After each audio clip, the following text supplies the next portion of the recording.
오늘은 창세기 9장으로 가겠습니다. 창세기 9장. 우선 7절까지 보겠어요. 하나님이 노아와 그 아들들에게 복을 주시며 그들에게 이르시되 생육하고 번성하여 땅에 충만하라. 땅의 모든 짐승과 공중의 모든 새와 땅에 기는 모든 것과 바다의 모든 물고기가 너희를 두려워하며 너희를 무서워하리니 이것들은 너희의 손에 붙였음이니라. 모든 산 동물은 너희의 먹을 것이 될지라. 채소같이 내가 이것을 다 너희에게 주노라. 그러나 고기를 그 생명되는 피채 먹지 말 것이니라. 내가 반드시 너희의 피 곧 너희의 생명의 피를 찾으리니 짐승이면 그 짐승에게서 사람이나 사람의 형제면 그에게서 그의 생명을 찾으리라. 다른 사람의 피를 흘리면 그 사람의 피도 흘릴 것이니 이는 하나님이 자기 형상대로 사람을 지으셨음이니라. 너희는 생육하고 번성하며 땅에 가득하여 그 중에서 번성하라 하셨더라. 아멘. 1절하고 7절은 좀 낯익은 말씀이죠. 어디에 나오는 말씀이죠? 창세기에 나오는 말씀이에요. 창세기 1장에 1장 28절 한번 보겠어요. 9장 1절하고 7절은 창세기 1장 28절의 말씀이 유사하게 반복되는 것을 볼 수 있어요. 28절에 하나님이 그들에게 복을 주시며 하나님이 그들에게 이르시되 생육하고 번성하여 땅에 충만하라. 땅을 정복하라. 바다의 물고기와 하늘의 새와 땅에 움직이는 모든 생물을 다스리라 하시니라. 이 에덴 동산에서 아담과 하와에게 주신 복이요. 그들에게 주신 복이 생육하고 번성하여 땅에 충만하라. 그 다음에 땅을 정복하라. 근데 마지막에 모든 생물을 다스리라. 인간의 역사가 시작될 때에 하나님께서 인간에게 이런 복을 이제 선언하셨어요. 근데 왜 노아에게 다시 이 유사한 말씀을 하셨을까요? 이미 아담과 하와를 창조한 다음에 하나님 말씀하셨는데 노아에게 또 비슷한 말씀을 하시잖아요. 다 죽고 노아의 가족밖에 살아있지는 않는 상태에서 번성하고. 그러니까 아담과 하와가 지구에서 두 사람이 이제 시작할 때에 하나님께서 복을 주셨는데 범죄로 인해서 하나님께서 일단 심판을 하셨고 이제 노아의 가족만 남았어요. 그러니까 다시 새로운 세계의 새로운 시작에 저음해서 하나님께서 유사한 말씀을 이제 하신 겁니다. 근데 두 말씀을 한번 비교해 보세요. 28절하고 9장 1절하고 7절을 비교해 보면은 뭐가 빠졌는지. 생육하고 번성하여 땅에 충만하라. 그거까지는 같아요. 근데 뭐가 빠졌어요? 땅을 정복하고 땅을 다스리라. 그 말씀이 없어요. 그래서 땅을 정복하고 다스리라는 창조시에 인간에게 위탁된 이 세상에 대한 지배권이 죄로 인해서 상실되었다는 것을 보여주는 겁니다. 그래서 죄는 본래 인간과 동물들 사이에 존재했던 이 관계를 교란시켰어요. 망가졌다 그거예요. 그리고 동물들을 사람이 다 지배하고 다스리도록 했는데 이제는 사람 외에 다른 피조물들이 사람의 지배에서 벗어나게 된 것을 보여주는 거예요. 왜냐하면 그 9장 2절에 보면은 땅의 모든 짐승과 고중의 모든 새와 땅에 기는 모든 것과 바다의 모든 물고기를 원래는 다스리라 이렇게 돼야 되는데 그들이 뭐 어떻게 한다고요?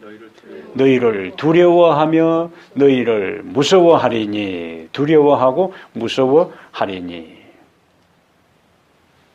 동물들과 사람과 다른 피조물들 사이가 이제 긴장 관계로 전락하는 것을 보게 되는 거예요. 범죄하기 전에는 모든 동물들이 자발적으로 인간을 따랐잖아요. 그런데 범죄 이후에 이런 관계가 파괴되었다는 거죠. 우리 집에 토끼가 정규적으로 방문하는 토끼가 있는데 그 울타리 사이에 난 구멍으로 들어와서 토끼풀을 뜯어 먹습니다. 들어올 때 그냥 바로 쑥 들어오는 게 아니고 울타리에서 해서 또 한번 그 길을 쫑긋하고 눈을 돌리면서 주변을 살피고 그래서 뒷뜰에 사람이 없다 싶으면은 와서 들어와서 안심하고 토끼풀 뜨다가 인기척이 나고 제가 나가면은 가는 거예요. 그러면 이왕이면은 와서 풀도 뜯어먹고 사람하고 같이 놀아주고 그러면 좋을 텐데 그냥 오면은 슬금슬금해서 그 울타리 사이로 빠져 도망을 가요. 왜 그런 거예요? 여기 답이 나오잖아요. 예? 노아 홍수 이후에 하나님께서 아예 인간과 다른 피조물들의 관계 설정을 그렇게 만들어 놓은 겁니다. 더 이상 인간과 피조물들 사이에 긴밀하고 따르는 그런 것들이. 그럼 왜 홍수 후에 그런 새로운 관계 설정을 하도록 하나님께서 하셨을까? 아담과 하와를 처음 창조하고 죄가 들어오기 전에는 동물들이 사람을 따른다 할지라도 사람이 동물들을 요놈 어떻게 잡을까? 살이 토질토질 쪘는데 먹으면 맛있겠다. 이런 생각을 한 것이 아니고 하나의 생명체를 보고 함께 공존하는 공생하는 관계였는데 인간이 이 노아 홍수가 일어나기 전까지 인간이 점점점 범죄한 이후에 심성이 악화되고 망가진 상태에 동물들이 사람을 두려워하지 않고 뭣도 모르고 따르다가 어떻게 되겠어요? 다 잡아먹히지. 다 잡아먹히지. 그래서 다른 생명체들의 생존을 위해서 하나님께서 가만히 이 본문을 들여다보면은 생존을 위해서 하나님께서 새로운 관계 설정을 하도록 하신 걸로 보입니다. 그런데 이러한 것들이 사람과 다른 생명체와 관계에서 끝나는 것이 아니고 범죄는 그리고 인간의 사악함은 다른 피조물들 사이의 관계도 다 파괴시키고 망가뜨린 거예요. 약육강식으로 힘센 놈이 약한 것들을 이제 뭐요? 잡아먹는 이 약육강식 정글의 법칙이 새로 만들어지는 거예요. 그런데 예수님께서 이 세상에 오셔서 인간의 죄 문제를 해결하고 난 다음에 인간이 구원을 얻는다. 구원이라는 것을 제가 자주 강조하는데 구원은 여러 가지로 우리가 이해할 수 있지만 구원은 회복이다. 구원은 회복이다. 여러 형태의 하나님께서 원래 인간을 창조하셨을 때에 그 창조 이상으로 인간과의 관계에 있어서도 인간의 실상에 있어서도 인간의 존재에 있어서도 또 지상의 상태에 있어서도 땅의 상태에 있어서도 모든 것이 하나님이 원래 의도했던 대로 다시 어떻게 된다고요?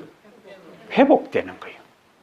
그럼 회복된다면 9장에서 땅의 짐승과 새와 기는 모든 것들이 다 사람을 두려워하는 이러한 상황들이 새로운 새하늘과 새 땅에서는 회복된다면 어떻게 돼야 맞는 거예요? 더 이상 두려워하지 않는 걸로. 거기에 대한 비전이 하나님께서 이사야를 통해서 주신 것이 이사야 11장입니다. 가봅시다. 이사야 11장에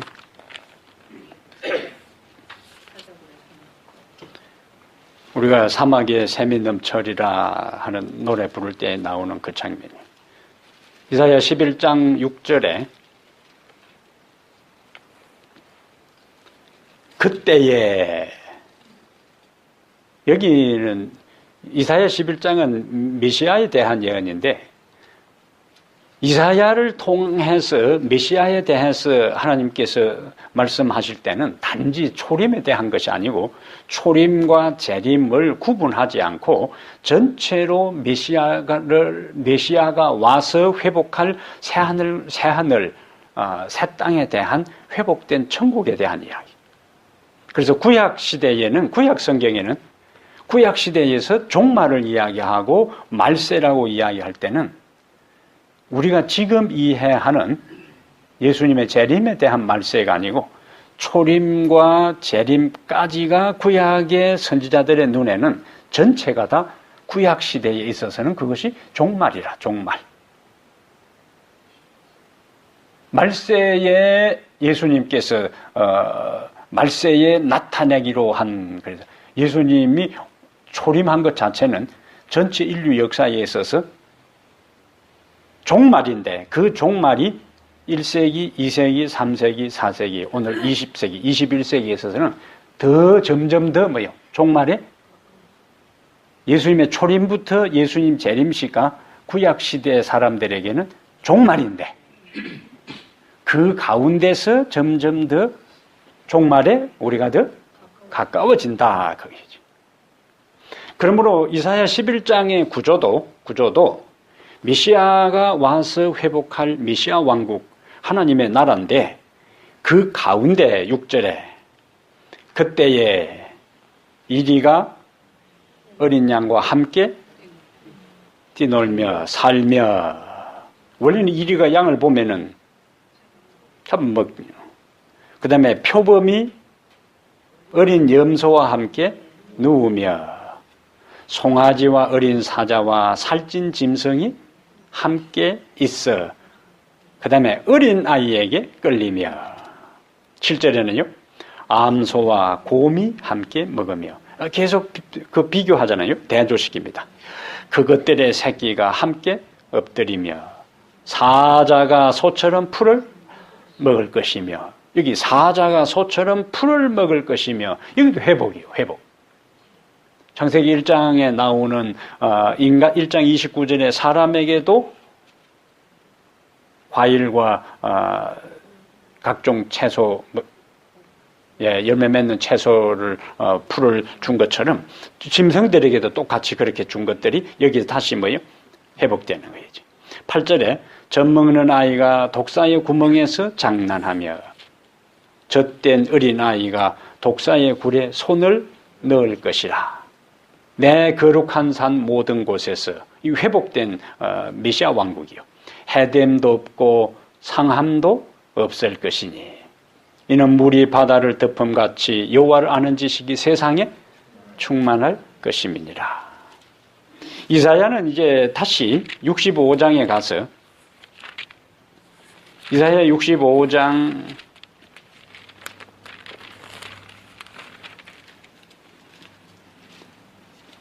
25절에 이리와 어린 양이 함께 먹을 것이며 사자가 소처럼 짚을 먹을 것이며, 그것도 이제 아까 앞에 나오는 그 부분이 다시 나오죠. 사자가 소처럼 짚을 먹을 것이며 뱀은 흙을 양식으로 삼을 것이니 나의 성산에서는 해함도 없겠고 상함도 없으리라. 여호와께서 말씀하시니라. 성경 전체가 66권인데 이사야가 66장이에요. 그래서 이사야 전반부에 있어서는 이스라엘의 실제적인 역사를 이야기하고 이사야 후반부에 가서는 미래의 이스라엘의 회복에 대한 이야기예요. 그래서 이사야 전체 66장은 신구약 전체의 내용들이 이사야 66장 안에 신구약 전체의 구조가 여기 들어있는 거예요. 그래서 이사야 65장과 66장은 원래 계시록 21장, 22장이 회복에 대한 이야기거든요. 새하늘과 새 땅에 대한 이야기잖아요. 창세기 1장, 2장에 죄 없는 세상, 창세기 3장의 죄의 도래. 죄가 도래했으니까 회복되려면 어떻게 논리적으로 맞는 겁니까? 죄 없는 세상 1장, 2장. 3장에 죄가 들어왔어요. 그 다음에 계시록 21장, 22장에 죄 없는 세상이라. 새하늘과 새 땅. 그러면 창세기 3장에 죄가 들어온 것이 어떻게 돼야 계시록 21장, 22장에 회복이 되는 거예요? 죄가 소멸돼야 돼. 그래서 계시록 20장에 죄가 소멸되는 장면이 나오는 거예요. 죄가 소멸되고 죄인도 그리고 죄의 장본인인 사단까지도 완전히 소멸되는 장면이 계시록 20장이에요. 계시록 21장, 22장의 그것처럼 이사야 65장, 66장이 죄 없는 세상의 회복이라. 물론 이사야의 비전 속에 이사야 65장, 66장은 이스라엘의 회복에 대한 이야기예요. 그런데 이스라엘의 회복에 대한 것은 결국에 지구의 회복에 대한 이야기. 그래서 그 65장에 이사야가 65장 25절에 뭘 이야기했어요? 모든 해함도, 내 성산에는 해함도 없고 서로 그동안에는 이 육식동물들이 초식동물 잡아먹는 그런 약육강식의 현상에서 풀을 먹고 짚을 먹는 하나님께서 에덴 동산에서 원래 이상적으로 만들었던 형성시켰던 그 과정이 다시 회복되는 거예요. 그래서 구원의 역사에 있어서는 단지 인간 자신뿐만 아니라 모든 피조세계까지가 하나님의 창조 이상으로 완전히 회복되는 것이 전체적인 예수님의 구원 역사 안에 포함되는 것을 우리가 아는 것이 이제 필요합니다. 그래서 창세기를 배울 때 우리는 단지 창세기에 있어서 그 시대의 이야기가 아니라 창세기 1장부터 창세기 50장까지 창세기라는 책 자체는 시작에 대한 책이지만은 창세기 1장부터 50장 사건의 흐름 속에 이미 종말에 대한 이야기가 나오는 거예요. 시작의 이야기에서 뭐가 나와요? 종말에 대한 이야기가 나오는 거예요. 그러면 노아 홍수는 창세기 인류 역사의 초기에 일어났던 일인데 예수님은 노아 홍수에 대한 그것을 뭐하고 연결시켜요? 예수님의 재림 때에 일어날 그 상황으로 연결시키는 거예요. 노아 홍수 당시에는 물로 세상이 망했지만은 예수님 재림 때에는 불로 멸망할 것이고 노아 홍수 당시에 다 세계가 파괴되는 가운데서도 살아남는 사람이 있었던 것처럼 마지막 역사의 끝에 불로 세상이 다 멸망당하는 그때에도 또 뭐요? 살아남는 사람들이 있을 것이라는 거예요. 나중에 우리가 19장에 가서 소돔고모라 성에 대한 걸 살필 때도 소돔고모라 성에 대한 이야기 자체도 결국에 종말에 대한 이야기를 보여주는 거예요. 그래서 창세기 시작에 이미 종말에 대한 이야기가 있다는 거예요. 그러므로 제7일 안식일이라는 것은 시작에 대한 이야기지만은 제7일 안식 예수 재림교회는 끝에 대한 이야기고 안식일이 시작에 대한 이야기지만은 전체 일주일 중에서 안식일은 시작에 대한 이야기지만은 일주일 중에서 안식일은 마지막에 대한 이야기. 끝에 대한 날, 끝날이라 끝날. 일주일 중에서 끝날이에요. 그러므로 안식일의 기별은 단지 이전에 하나님이 인간을 지구를 창조했다는 그 사실로만 끝나는 것이 아니고 안식일은 일주일의 끝날인 것처럼 하루가 낮과 밤, 한 주일은 6일이 한 날의 하루의 낮에 해당되고 그 다음에 마지막 날 안식일 제7일은 하루의 밤에 해당되는 거예요. 일주일의 밤에 해당되는 거예요.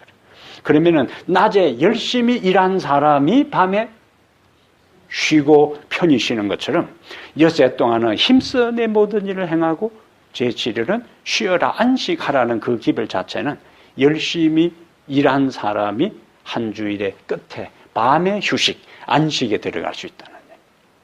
그래서 안식일은 시작에 대한 이야기와 동시에 무엇에 대한 이야기? 끝날에 대한 이야기다.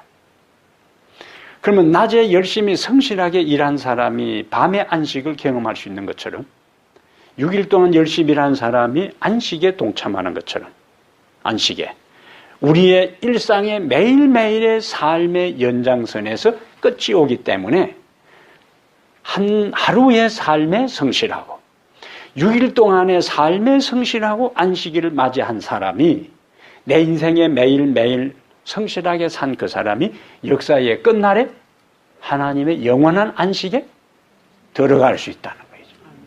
그래서 평소에 대강대강 얼렁뚱땅 산 사람이 하나님의 진정한 영원한 안식, 하나님이 모든 것을 회복한 이 안식에 들어가는 것이 아니라는 거예요. 그래서 진정한 종말로는 이제 그 시간적으로 그 끝이 다가왔다고 조급증을 내고 어디로 피해야 되나 어떻게 해야 되나. 제가 한국에 있을 때는 어떤 사람은 한번 시골에 사경을 갔는데 한 사람이 소나무 잎을 씹어 먹고 있는 거야.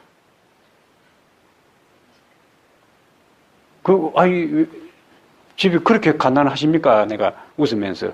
어떻게 먹을 것이어도 생고구마라도 먹으면 되는데 어떻게 소나무 생솔 이파리를 그 씹어 먹습니까? 했더만 야곱의 환란을 준비한다는 거야. 에? 저 산중에 도망가가지고 묵을 쓸 때 생솔 이파리라도 뜯어먹고 살아야 되기 때문에 갑자기 그건 안 되고 평소에 틈날 때마다 그래서 그 시골에 제가 사경을 갔으니까 소먹이로도 가서도 그렇고 밭일 하다가 또 생솔 간식으로 씹어 먹는다고 했지. 근데 뭐 제가 할 말이 없죠. 미리 준비한다는데 뭘 하겠어요. 그 종말을 그렇게 준비하는 게 아니라는 이야기요. 야곱의 환란을 대비하기 위해서 생솔 이파리 씹어 먹어가지고 되겠어요, 거기. 정신은 됐지만은 종말은 그 어떤 특정한 시점을 정해놓고 하는 것이 아니고 안식일을 6일 동안 열심히 일한 사람은 안식의 축복에 들어가는 것처럼 하루하루 열심히 하나님 안에서 진리의 빛을 따라 살아가는 사람은 결정적인 그 순간이다. 노아가 일상에서 충실했을 때에 하나님께서 그에게 피할 길을 단계 제시해 준 것처럼 우리에게 비춰진 빛에 매일매일 충실하게 사는 사람은 결정적인 종말의 때에도 어떻게 우리가 살아남을 수 있는지에 대해서 반드시 하나님께서 그렇게 평소에 산 사람에 대해서는 하나님께서 그대로 그 다음 단계로 어떻게 해야 될지를 끊임없이 우리에게 빛을 비춰주시는 겁니다. 평소에 하나님하고 안테나를 맞추지 않고 제 맘대로 산 사람이 결정적인 순간에 하나님의 빛을 받아서 할 수가 없어요. 그들은 다 반대편으로 떠나가게 되어 있습니다. 그래서 우리가 창세기를 배울 때는 시작에 대한 이야기, 그 사건이 아니라 그것이 바로 나의 일상의 삶에서, 그리고 나의 일상의 삶에서 하나님 비춰진 빛을 따라 살아가는 사람에게는 결정적인 순간에 하나님께서 반드시 우리에게 피할 길을 주시고 살아남을 수 있는 길로 우리를 인도한다는 원리를 배울 필요가 있습니다. 그래서 9장에서 좀 아픈 이야기, 동물들과 모든 다른 생명체가 인간을 두려워하고 무서워한 일이지만은, 그러나 우리가 복음을 통해서 희망을 갖는 것은 이사야 11장과 이사야 65장에서 그것이 다시 회복된다는 희망 속에 우리가 생활합니다. 3절 가겠어요. 창세기 9장 3절에 모든 산 동물은 너희의 먹을 것이 될지라. 채소같이 내가 이것을 다 너희에게 주노라. 그런 조건이 있죠. 4절에 그러나 고기를 그 생명되는 피채 먹지 말 것이라. 내가 반드시 너희의 피 곧 너희의 생명의 피를 찾으리니 짐승이면 그 짐승에게서, 사람이나 사람의 형제면 그에게서 그의 생명을 찾으리라. 하나님께서 그전에는 창세기 1장 29절에 인간에게 주어진 음식이 하나님이 이르시되 내가 온 지면에 씨 맺는 모든 채소와 씨 가진 열매 맺는 모든 나무를 너희에게 주노니 너희의 식물, 먹을거리가 되리라. 심지어 짐승들까지도요. 30절에 창세기 1장 30절에 땅의 모든 짐승과 하늘의 모든 새와 생명에서 땅에 기는 모든 것에게는 내가 모든 푸른 풀을 먹을거리로 주노라. 그래서 창조 이상은 초식동물이 초식 풀을 먹도록. 그것이 범죄한 이후에 모든 질서가 깨져서 생명을 유지하기 위해서 다른 생명을 먹는 일들이 일어나게 된 거예요. 그럼 노아와 홍수가 끝나고 난 다음에 하나님께서 노아에게 어떤 추가적인 허락을 하신다고요? 3절에 모든 산동물은 너희의 먹을 것이 될지라. 왜 이렇게 했을까요? 나와 봤을 때 뭐예요? 식물이 다 물에 휩쓸리고 다 땅에 묻혀가지고 하나도 먹을 것이 없죠. 그래서 하나님께서 그러한 상황에서 산동물을 먹도록 하고 그 다음에 피는 먹지 말라. 부자선자 107페이지에는요. 그들은 노아 홍수 일어나기 전에요. 그들은 동물을 죽이는 일을 낙으로 삼았다. 그리고 육식을 함으로 그들은 더욱더 잔인하고 피에 굶주리게 되었다. 그리하여 마침내 그들은 인간의 생명을 놀랍도록 대수롭지 않게 여기게 되었다. 이전에는 하나님께서 사람에게 동물의 고기를 먹도록 허락하지 않으셨다. 그분께서는 인류가 전적으로 땅의 소산을 먹고 살아가도록 의도하셨다. 그러나 조건이 있죠. 모든 푸른 것이 죽어버렸으므로 그분께서는 방주 안에 보존되었던 정결한 동물의 고기를 먹도록 허락하셨다. 대신 뭐 하지 말라고? 피는 먹지 말라. 근데 사람들 시골에 이제 옛날 장가 어느 집에 장가를 가면은 돼지를 잡는데요. 입에다가 소금을 넣어놓고 동네 돼지 전문주로 잡는 사람들이 또 있어요. 그 사람 불러요. 그러면은 여기를 칼을 사파랗게 숫돌에 갈아가지고 이걸 딱 당겨서 탁 치면은요. 피가 확 쏟아져 나와. 그러면은 줄 서 있습니다. 양푼에다가 피를 받아. 예? 양푼에다가 피를 받아서 마시는 거예요. 그 이야기는 오늘 듣고 말아버리세요. 그 생각나면 안 좋으니까. 동네 아줌마들도 줄을 서 있습니다.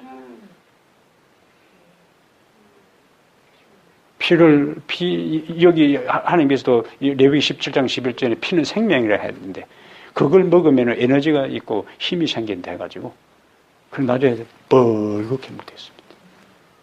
오늘 뭐 이야기하고 내가 다시 이야기 안 하겠어요. 피를 먹게. 사람들 또 무슨 국 좋아해요? 선짓국. 그 다음에 돼지 잡아가지고 돼지 창자에다가 그 피를 넣어가지고 보글보글 끓여서 순대 해 먹잖아요. 여러분 먹지 마세요, 그런 거는. 응? 그래서 하나님께서 이렇게 말씀을 피채 먹지 말라. 정 먹으려면은, 정결한 것을 그 다음에 피채 먹지 말라 해도 사람들은 그거 아랑곳 없이 먹지 말란 그것이 오히려 더 맛이 있는지 그렇게 마셔요. 양푼에다 벌겋게 입에 묻혀가지고 줄 서가지고 그거 다 주는 거 아니라 평소에 잘 보인 사람에게 줄 서서 주지 아무에게나 주는 게 아니에요.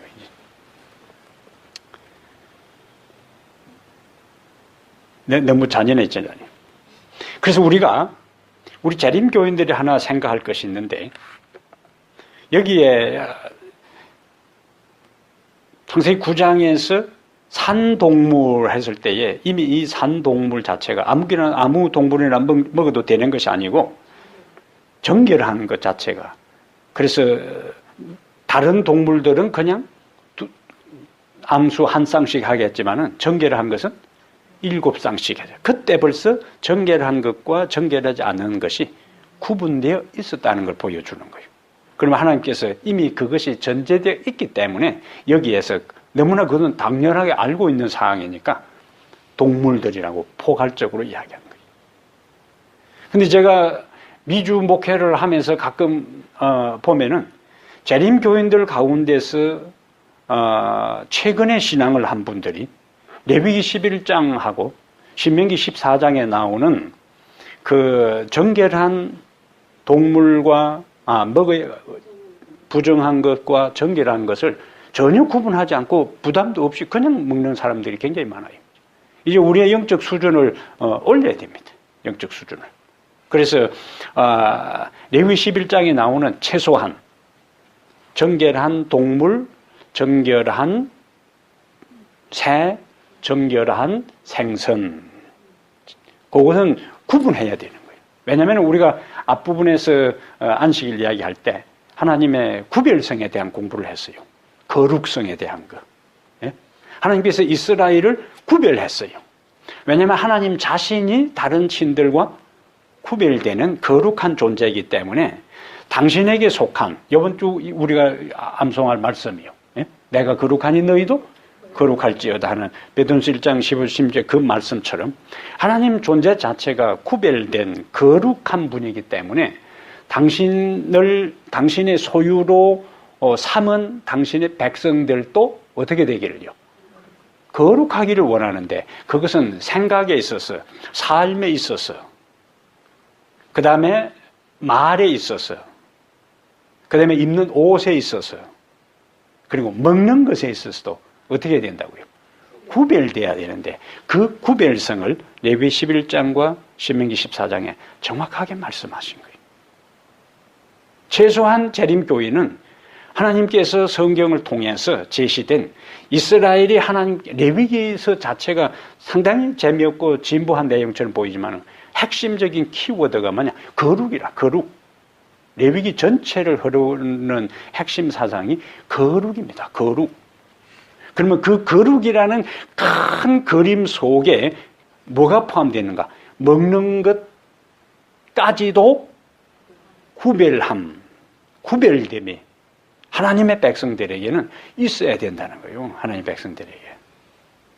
그래서 최소한 여기 나온 분들은 이미 다 구별하고 있는 분들 같은데 혹시 그 재림교회에 속해 있으면서도 이것저것 옛날 먹는 것대로 다 먹고 하는 분들은 조금 생각을 달리 하세요. 우리가 입맛을 바꿔야 돼. 왜요? 구별성이기 때문에.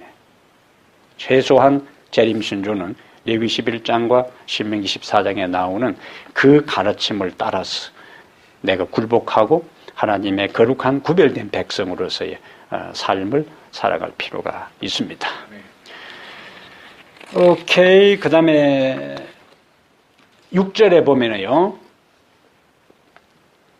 다른 사람의 피를 흘리면 그 사람의 피도 흘릴 것이니 이는 하나님이 자기 형상대로 사람을 지으셨음이니라. 다른 사람의 피를 흘리지 말라는 거예요. 살인하지 말라는 거죠.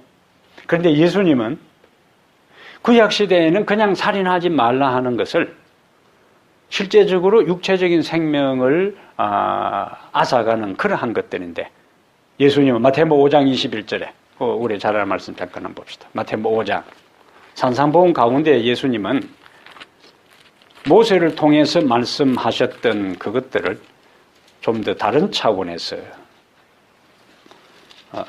좀 더 높은 차원에서 말씀을 하셔요.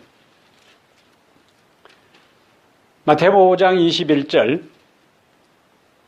옛 사람에게 말한 바 살인하지 말라. 누구든지 살인하면 심판을 받게 되리라 하였다는 것을 너희가 들었으나 22절 뭐라고 말씀하십니까? 나는 너희에게 이르노니 형제에게 노하는 자마다 심판을 받게 되고 형제를 대하여 나가라 하는 자는 공회에 잡혀가게 되고 미련한 놈이라 하는 자는 지옥불에 들어가게 되리라. 나중에 이것이 요한 1서 3장 15절에는 형제를 미워하는 자마다 뭐한 사람이라고요? 살인한 사람이라고 했어요. 예수님께서 하나님의 백성들의 그 도덕적 표준을 굉장히 높인 거예요. 형제를 미워하는 자마다 살인하는 자다. 그럼 우리 이제 23절 우리가 이것을 참 실천을 하지 않고 그냥 넘어가는데 23절 그러므로 예물을 제단에 드리려다가 거기서 내 형제에게 원망 들을 만한 일이 있는 것이 생각나거든 예물을 제단 앞에 두고 먼저 가서 형제와 화목하고 그 후에 와서 예물을 드리라. 굉장히 우리에게 도전적인 말씀이죠. 사람들이 교회 안에 신앙생활을 하고 또 가정에 있어서도 마음에 꽁한 걸 갖고 있으면서도 교회 와서 또 거룩 예? 마음속에 그 사람하고 눈도 맞추기 싫고 이쪽으로 오면 이리로 가고 저리 가면 저리 가고 하는 관계 속에 있으면서 교회에 와서는 하나님 찬양한다고 거룩한 표정으로 거룩한 목소리로 찬양을 한다면은 그건 하나님 앞에 바람직하지 않는 예배자의 모습이에요. 하나님은 내 앞에 나와서 지금 거룩 하고 노래 부르는 그것보다 뭘 먼저 하라고요? 예? 행제하고 뭔가 부담되는 게 있으면 그걸 먼저 풀고 그 다음에 나오라. 쉽지 않지요? 쉽지 않습니다. 예, 쉽지 않아요. 쉽지 않지만 우리는 하나님의 도움을 성령의 도움을 요청하면서 이러한 가르침에 따라서 굴복해야 되는 거죠. 그래야 그 예배를 하나님께서 받으시는 겁니다. 받으세요. 그래서 노아 홍수가 끝나고 난 다음에 사람의 피를 흘리지 말라 할 때에 그것은 단지 우리가 교회 다니는 사람들이 뭐 사람 죽일 사람 누가 있겠습니까? 그러나 그러한 가르침들을 예수님의 산상보훈의 가르침과 연결해서 볼 때에 그리고 나중에 요한일서 3장 15절에서 형제를 미워하는 것은 살인하는 것이라고 했을 때 우리도 자신들을 진지하게 되돌아볼 필요가 있다. 신앙생활을 하는 것은 하나님께 예배 드리기 전에 형제와의 화목에 대한 것들이 굉장히 중요한 것으로 예수님께서 강조하고 있습니다. 이것은 단지 물리적인 어떤 제재를 가하고 신체적인 해를 입히는 그 한 단계에서보다 우리의 마음과 정신과 관계 속에서 그것이 하나님 앞에 더 밀접하게 잘 연결되도록 하는 것들을 우리에게 강조해주고 있는 거예요. 화목입니다. 화목. 예? 예수님이 이 세상에 오신 목적이 뭡니까? 하나님과 인간 사이를 화목하게 하고 인간과 인간 사이를 화목하게 하기 위해서. 그게 십자가예요. 십자가. 그래서 하나님과 인간 사이에서 이렇게 기둥이 서는 거예요. 하나님과 인간 사이를 뭐 하기 위해서? 연결시키고 화목하게 하나로 연합하도록 하기 위해서 기둥이 서고 그 다음에 옆에 뭐예요? 가로 기둥이 또 있잖아요. 그래서 너와 나의 관계에 있어서 연결하도록 이방인과 유대인들 사이에 가진 자와 가지지 못한 자 남자와 여자 사이에 예? 젊은이와 노인 사이에 모든 갈등과 단절된 것들을 하늘과 땅을 너와 나를 하나로 연합하기 그 중심에 예수님께서 십자가에 달려 돌아가셨다. 그래서 십자가는 단지 나를 위해 십자가에 돌아가셨다는 나와의 관계 속에서의 한 단계뿐만 아니라 하늘과 땅을 연결시키고 너와 나를 연결시키기 위해서 그 중심에 예수님께서 자신의 한 몸을 던졌다는 것을 생각하고 다른 사람과의 관계에 있어서 원만한 회복, 화목 이러한 것들이 우리 그리스도인들에게 절대적 가치로 실천되어야 한다 하는 것을 생각할 필요가 있어요. 자, 다시 9장 이제 무지개 조금 보고 정리를 하겠습니다.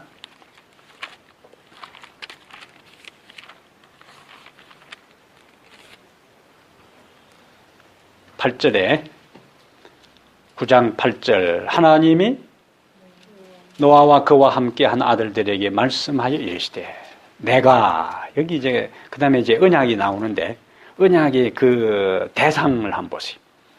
내가 내 언약을 너희와 너희 후손과 10절에는 함께한 모든 생물 곧 너희와 함께한 새와 가축과 땅의 모든 생물에게 세우리니 방주에서 나온 모든 것 곧 땅의 모든 짐승에게니라.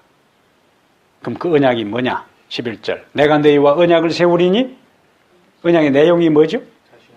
다시는 모든 생물을 홍수로 멸하지 아니할 것이라. 땅을 멸할 홍수가 다시 있지 아니하리라. 하나님이 이르시되 내가 나와 너희와 및 너희와 함께하는 모든 생물 사이에 대대로 영원히 세우는 언약의 증거는 이것이니라. 언약의 내용은 다시는 물로 홍수로 세상을 멸하지 않겠다. 그게 이제 언약의 내용이요. 그러면 그 언약의 내용을 어떻게 하나님이 보정해 주시는가? 언약의 증거가 13절 내가 내 무지개를 구름 속에 두었나니 이것이 나와 세상 사이의 언약의 증거니라. 내가 구름으로 땅을 덮을 때에 무지개가 구름 속에 나타나면 내가 나와 너희와 및 육체를 가진 모든 생물 사이에 내 언약을 기억하려니 다시는 물이 모든 육체를 멸하는 홍수가 되지 아니할지라. 무지개가 구름 사이에 있으리니 내가 보고 나 하나님과 모든 육체를 가진 땅의 모든 생물 사이에 영원한 언약을 기억하리라. 하나님이 노아에게 또 이르시되 내가 나와 땅에 있는 모든 생물 사이에 세운 언약의 증거가 이것이라. 딱 강조하잖아요. 그런데 9절부터 17절에 언약이라는 말이 7번이나 나와요. 9절부터 17절에 언약이라는 말이 7번이나 나옵니다. 원래 히브리어로 언약이라는 말은 쪼갠다는 뜻이에요. 쪼갠다, 자르다, 쪼갠다. 그래서 나중에 우리가 뒤에 아브라함과 하나님 사이 언약 맺은 걸 보면은 하나님께서 짐승과 새를 쪼개가지고 양쪽에 두고 그 사이에 하나님의 불이, 임재의 불이 지나가는 것이 나타나요. 그것은 고대에 언약을 맺을 때에 언약에는 조건이 있고 그 조건을 어기면 어긴 것에 대한 대가를 지불해야 되잖아요. 지금 인간관계에 있어서도 우리가 세상의 원칙에도 계약을 맺고 어기면 어긴 것에 대한 위약에 대한 것들이 있는 것처럼 언약이라는 말이 자르다 쪼개라는 말로 언급된 것 자체가 어긴 것에 대해서는 죽음을 각오하게 할 정도로 확실하게 지키겠다는 거예요. 내 생명을 담보로 이 약속을 반드시 지키겠다는 거예요. 그래서 여기 하나님께서 노아와 언약을 맺겠다고 9절부터 17절 할 때 그것이 7번 나온 것은 7번은 완전수잖아요. 하나님께서 이것은 틀림없이 한 번만 언급하셔도 될 걸 틀림없이 뭐 하겠다? 지키겠다는 하나님의 신실성, 하나님의 의지, 하나님의 각오를 여기서 우리에게 보여주는 겁니다. 그럼 왜 그 정도로 강조할까? 왜 그 정도로 강조할까? 또 무지개까지 두어서 말로 끝나지 않고 무지개까지 두어서 7번이나 걸쳐서 강조하면서 홍수로 다시는 세상을 멸하지 않겠다고 말씀하셨을까?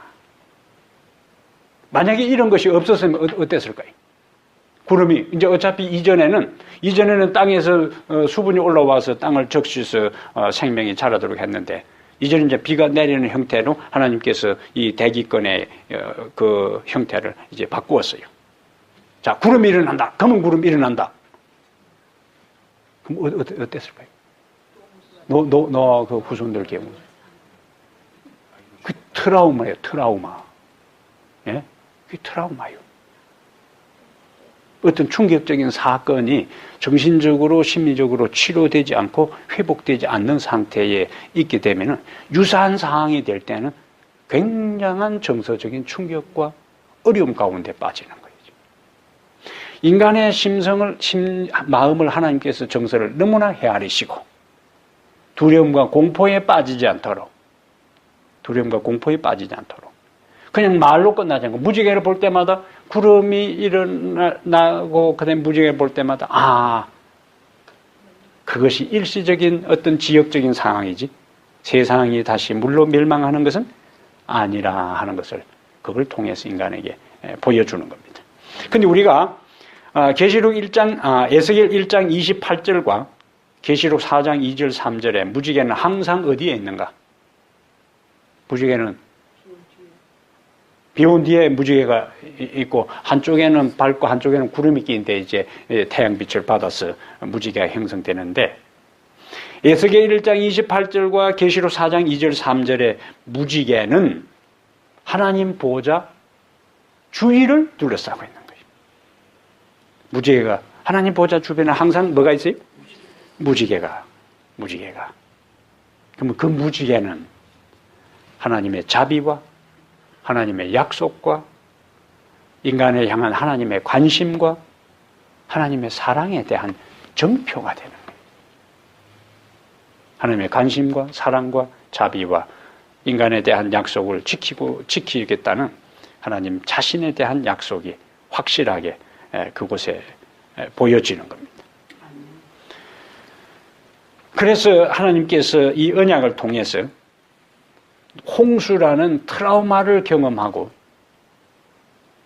그리고 충격 속에서 왜냐하면 이들은 그동안에 노아 방주에서 나왔어요. 그러면 노아도 친한 사람이 있었을 테고 친척도 있었을 테고 예? 노아의 아들들도 자기 평소에 좀 잘 알고 왔다 갔다 하고 지냈던 사람들이 있을 거 아니에요? 근데 이제 홍수가 끝나고 난 다음에 나와보니까 둘러보니까 누구만 있는 거예요? 자기 가족들밖에 없어요. 자기 평소에 친하고 잘 지냈던 사람들 모조리 다 죽었어.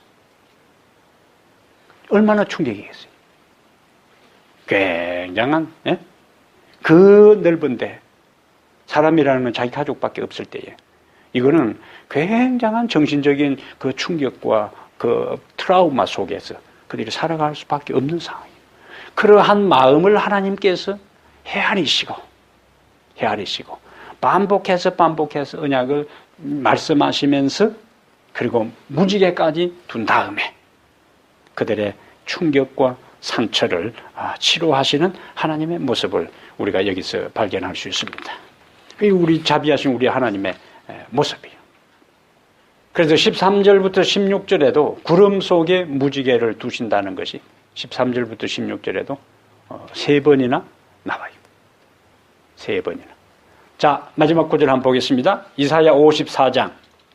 이사야 54장.